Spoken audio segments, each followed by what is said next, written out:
Welcome to the third video in the Colored Pencil course, brought to you by thevirtualinstructor.com.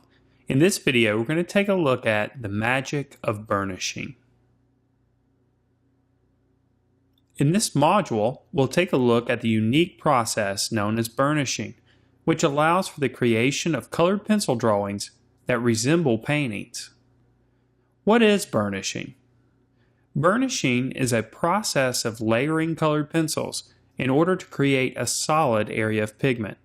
Burnishing is done to eradicate the texture produced by the drawing surface. Removing the rough texture will produce an image that more closely resembles a painting. How is burnishing achieved? Burnishing results from applying layers of colored pencil and then finishing the top layer with a heavily applied lighter pigment, colorless blender, or thinning agent. How is burnishing achieved?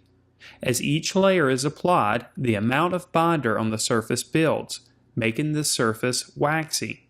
When the last layer is applied, the binder of the pencil or thinning agent allows the pigment to be worked into the tooth of the paper, resulting in a solid area of color. Burnished areas can be created by layering with a white colored pencil, layering with a colorless blender, layering with another light color, like perhaps cream, or applying a medium or thinning agent, like perhaps turpenoid.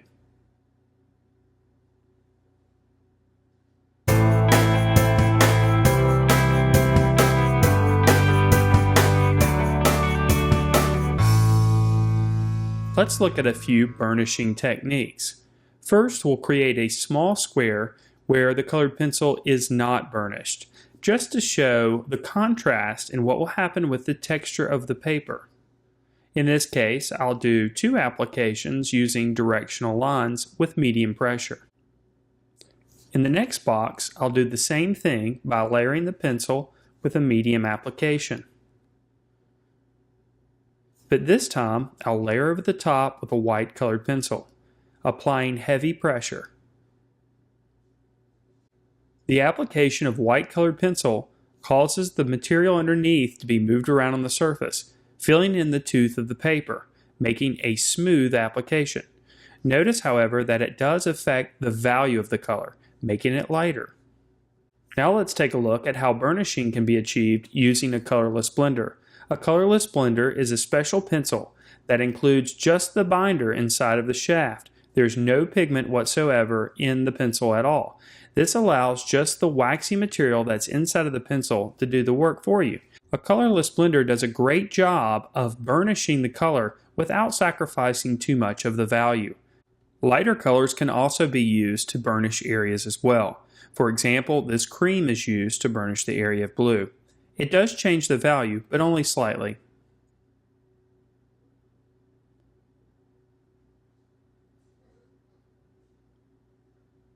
Another technique that can be used is to use a medium or some type of thinning agent, like for example, turpenoid.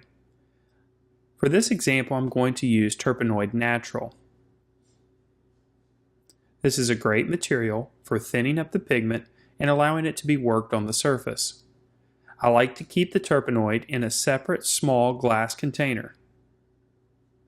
This way I can keep a lid on it and only use a small amount at a time. I'm also going to be using a nylon brush. I like to use a nylon brush for this because the bristles are stiff enough to spring back, giving me lots of control.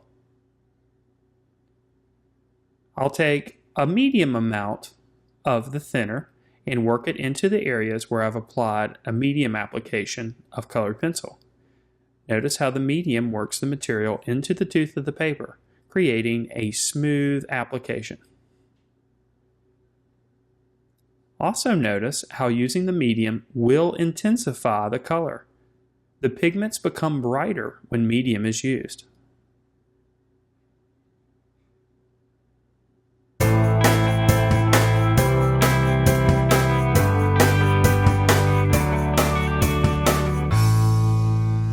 Now Now let's take a look at how the varied techniques of burnishing can be used in a colored pencil drawing. In this case, we're going to do a drawing of 3 peppers on a table.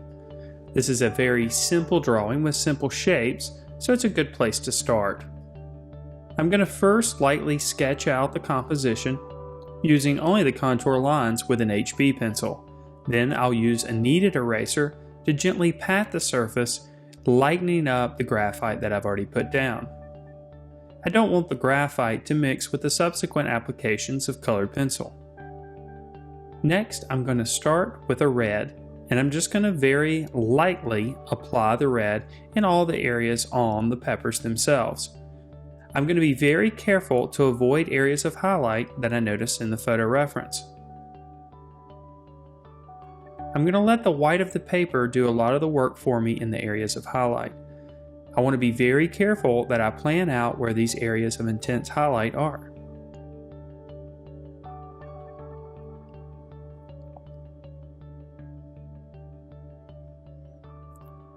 We should always begin the drawing with a very light application and slowly build up the applications of colored pencil on top. With each application, the color will become more representational and have more depth. I'll next go back and make some of the areas a bit more intense in areas of shadow in the photo reference. Now I'll use a bit of thinner and I'll start to paint over the top of the areas that I've already applied. This will loosen up the pigment on the surface and allow it to be spread. I can work the pigment into the drawing, or into the drawing surface rather, and move it around and control it just like I would a painting. You can choose how much you want to use the thinner. You can even let some of the areas of texture that are created by your initial marks show through. Here's a close-up of what the drawing looks like. You can see that the more thinner that's applied, the looser the pigment becomes and the easier it is spread on the surface. You can also see how much control you have using this method.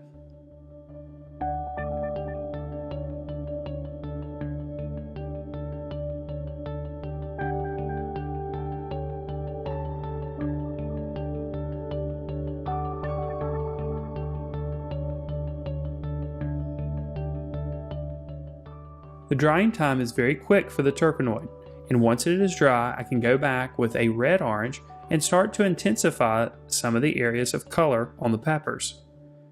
In this case, I'm applying with medium pressure. I'll look for opportunities to make directional lines that will give more information about the form of the pepper. For example, I may apply the colored pencil using cross contour lines in areas. Now we can start to establish some of the shadowed areas. For this, I'm going to use a dark umber. Pay special attention to the shapes that happen in your photo reference or subject in order to establish where the shadowed areas are on your drawing. In this case, the light source is originating from the left side. This means that most of the shadows are going to exist on the right side of the objects and underneath them.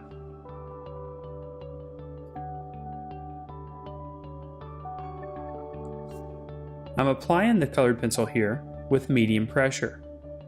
You'll start to notice that some of the colors underneath will start to mix with the subsequent applications. Here you can see close up what's happening here as I apply the brown to the surface. Notice how some of the colors underneath will still show through.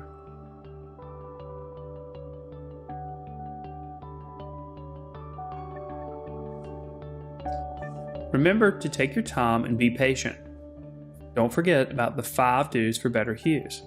Remember that patience is one of them, and this process is going to take many layers in order to develop it into an image that looks realistic. Pay attention to the subtle changes in value that happen on your subject. In objects such as the peppers, there are very subtle changes of value. Getting these just right will go a long way into making your drawing look realistic. Now I'm going to go back with an indigo blue and intensify some of the shadows a bit further. Remember that by mixing the indigo blue and the dark umber, we can create a more natural black. With our shadows established, I'm going to go back now with the original red that we used. This time, however, I'm applying heavy pressure.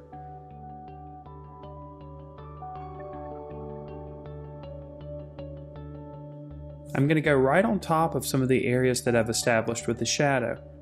When you do this, you'll notice that the red causes some mixing with the colors that you've put underneath. This is exactly what you want to happen. The heavy application causes some of the pigment to enter into the tooth of the paper, creating some smooth areas already. Burnishing is already happening on the surface.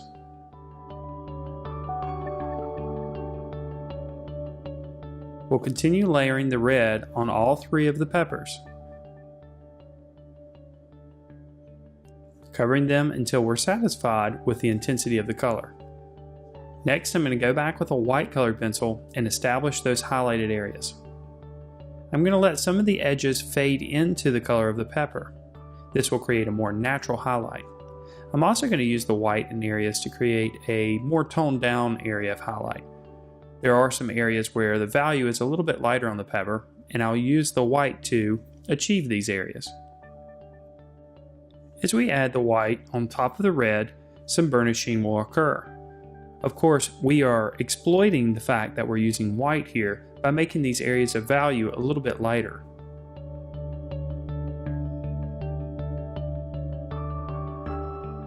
Remember, our light source is originating from the left side of the image. This means that the highlights and the lighter values are going to exist on the left side of the objects. I notice that there's an area on the middle pepper that needs to be darkened a bit. I'll use a dark umber for this. I'm going to apply light pressure here because I want some of the tonalities that I've already put down to show through. Next, I'm going to burnish some areas using the cream colored pencil. This will allow for burnishing that has a little bit of a warmer tonality, without sacrificing too much of the value. I'm applying heavy pressure to do this. Now I'll do some burnishing with the colorless blender. The colorless blender, if you'll recall, will allow me to work the colored pencil on the surface without sacrificing the value whatsoever. I'll use the colorless blender in almost every area on all three of the peppers. As you use the blender, you'll notice that the tooth almost completely disappears from the surface, creating a smooth and solid application of pigment.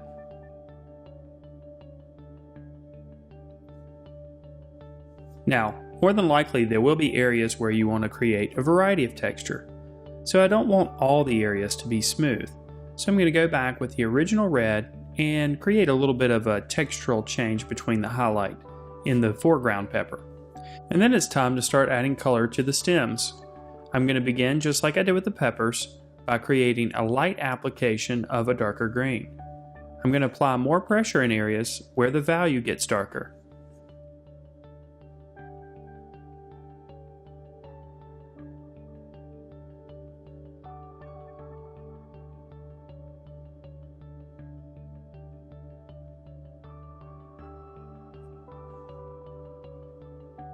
I'm also going to use a lighter yellow-green to indicate some of the areas where the stem is lighter in value.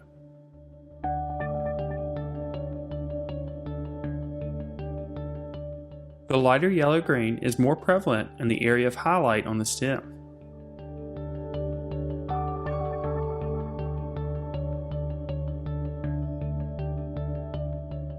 We can begin to establish some of the shadows in the stem using an indigo blue. We're going to start with the indigo blue as opposed to the dark umber because we want the shadows in this area to be cooler. On the peppers, we wanted the shadow to be a little bit warmer, that's why we started with the brown. Remember, we can control the black, we can control the color temperature of the black by the colors that we use. If we want the temperature of the black to be warmer, of course we'd use more of the dark umber, but in this case, since we want it to be cooler, we're going to use more of the indigo blue. Once I've established those areas, I am going to go back with the dark umber and darken up a few areas on the stem, but overall the shadow on the stem will remain cool.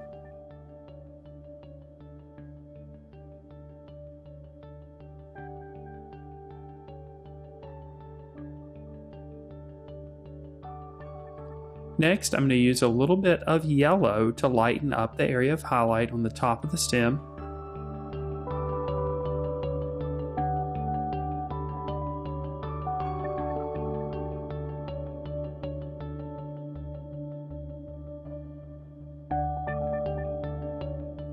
And now it's time to burnish these areas. This time I'll use the colorless blender.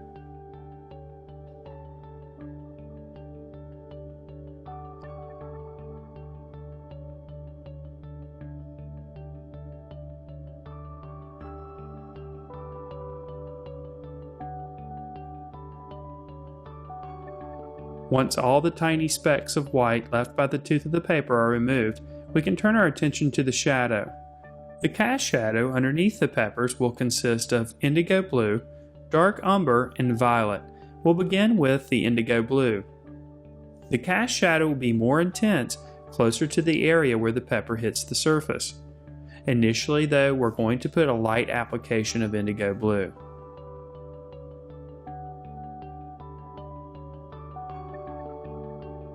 On the pepper in the foreground, there is an area of highlight that happens on the far right side. I want to leave enough space to create the contrast that needs to exist there. Next, I'll go back over the indigo blue with the violet.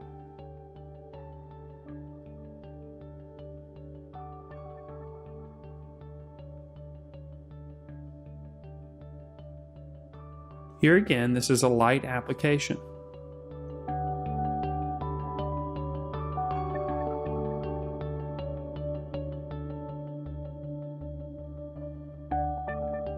Now we can darken up the areas of cast shadow using the dark umber.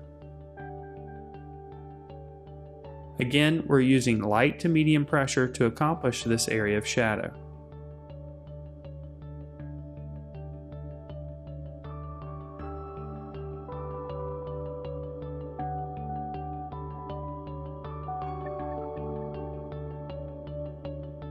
Once we've created this area of more natural shadow using the combination of colors, we can burnish these colors together using a colorless blender.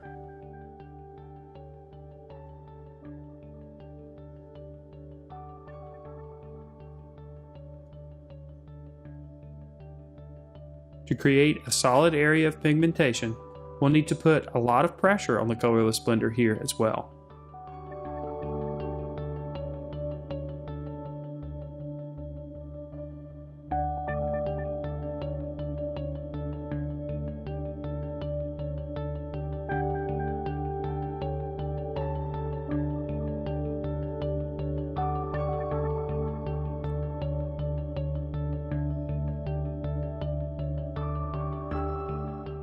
Once we've burnished the area of shadow, our drawing is complete.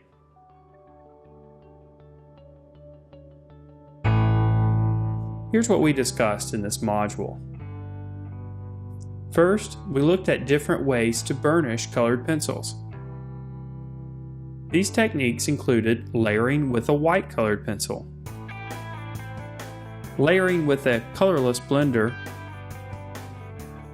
and layering with a lighter pigmented pencil, like perhaps cream. We also looked at using a thinning agent. In our case, we used terpenoid. We also looked at how different burnishing techniques can be combined in a single drawing. In the next module in this series, we're going to take a look at value and how you can create a full range of value in your drawings.